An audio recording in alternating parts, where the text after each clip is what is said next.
Alright, here we are, just getting ready to test to flip these guys. And all I'm doing is just kind of seeing how easy it comes off. I don't want to tear anything. This guy's definitely ready to go. We'll just move that guy over there. Nice sear going on that. Let that side of the grill heat up a little bit. And yeah, ready to come right up there. No problem. Look at that. Just give them another couple of minutes at the most here. The absolute most. It's probably been a minute and a half since I put them on there. All in. Really, I just went inside and grabbed myself a glass of this Earthquake wine. Stand out here, supervise the steaks. See what I think of this.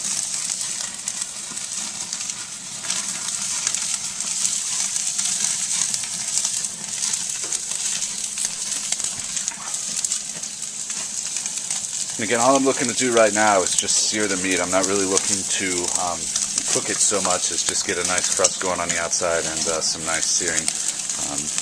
This method that I'm using tonight is actually called the T-Rex method. If you look it up, I think it's called thenakedwiz.com is a website there that he talks about doing this and has been successful with it for quite some time. So you can go ahead and turn the camera off, take these guys off the grill real quick, and we're going to let them sit for about 20 minutes before we put them back on the grill for the main cook. Okay, so I just pulled these off of the grill, and you can see the temperature is already starting to drop down. We're hovering at dome temperature somewhere around 450 and climbing up a little bit. So I'm going to go ahead and I've only got so many hands. Thank you, sir. Say goodbye to those. We'll see those guys in a minute. So, just going to go ahead and knock the daisy wheel a little bit here.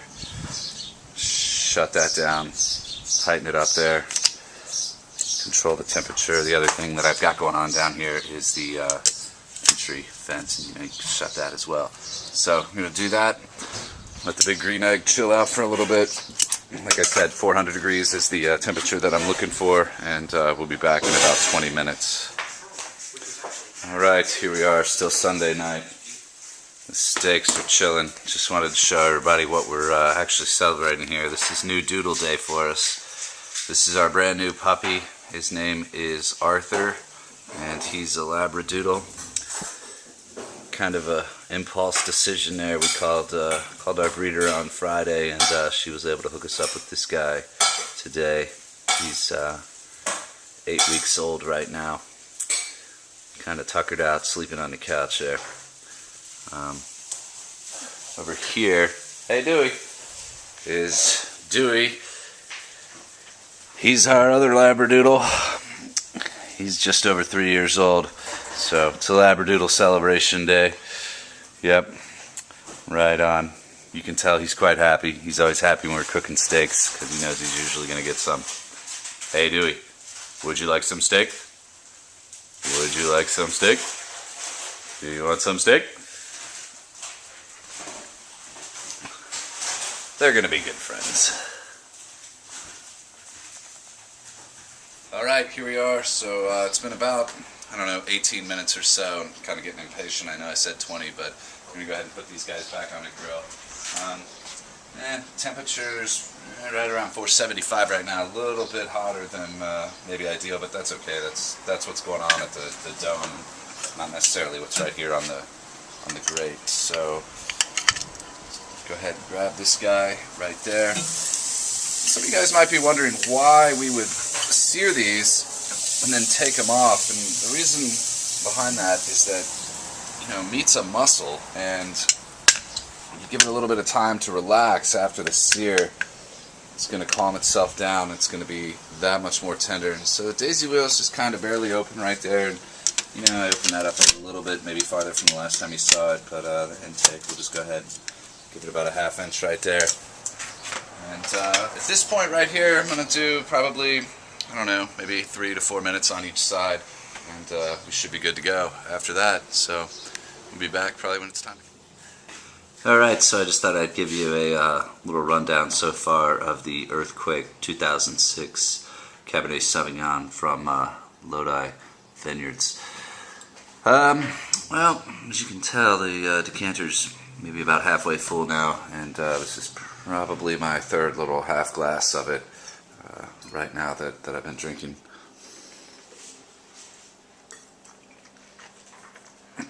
It's a really nice wine. It's you know, still pretty smoky on the start there, and you know, as you get into it, a little more chocolatey, definitely smooth on the finish. It's a 15% alcohol wine, and I think you can kind of taste that it's a little bit higher on the alcohol content than maybe some of the others, but it seems to be working so far pretty well. I'm really excited to see how this tastes with a steak there. You know, really just smoke and cherry is kind of what the two biggest flavors are. Beyond that, I'm probably not educated enough to comment with any accuracy, but I do like it. It's not as dry, maybe, as what I would typically like for a cab to go with steaks here, but I think that just, you know, knowing my wife's taste, and you know, when I'm out with you know, other couples, they generally the women don't like the super dry cabs, so I think this might be a good choice for them. You know, kind of a good balance for everybody there if you don't like a really dry cab. This is really nice. Okay, here we are back out at the grill. I think I actually mentioned that we'd be back when it was time to flip these steaks, or when it was time to cut them, but I'm actually here to flip them. So as you can see, plenty of smoke coming off of these things right there. Just going to go ahead and turn this guy nice and easy. Oh wow, look at that.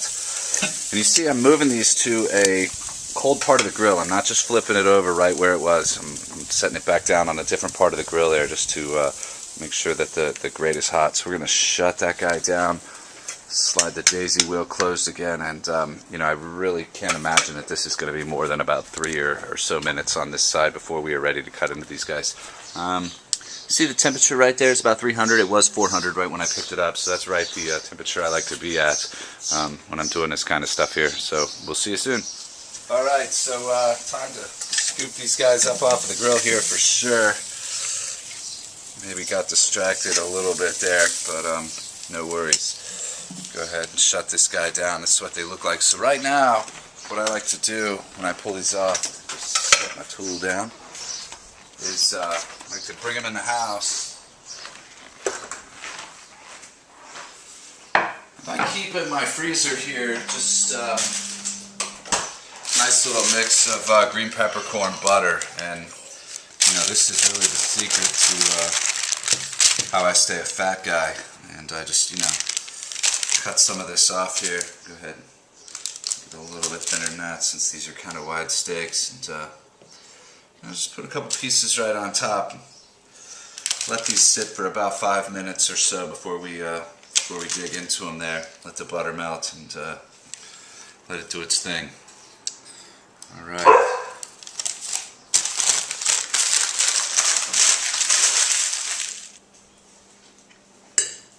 Alright, here we are about to cut into these steaks here. This is the strip, this is a ribeye. I do want to point out that I didn't leave all of the butter on the steaks there. I did go ahead and wipe some of that off there, but damn is it good. So let's just go ahead and cut right into the side of this here. See how this has come out for us so far. Buddy. Holy cow, look at that.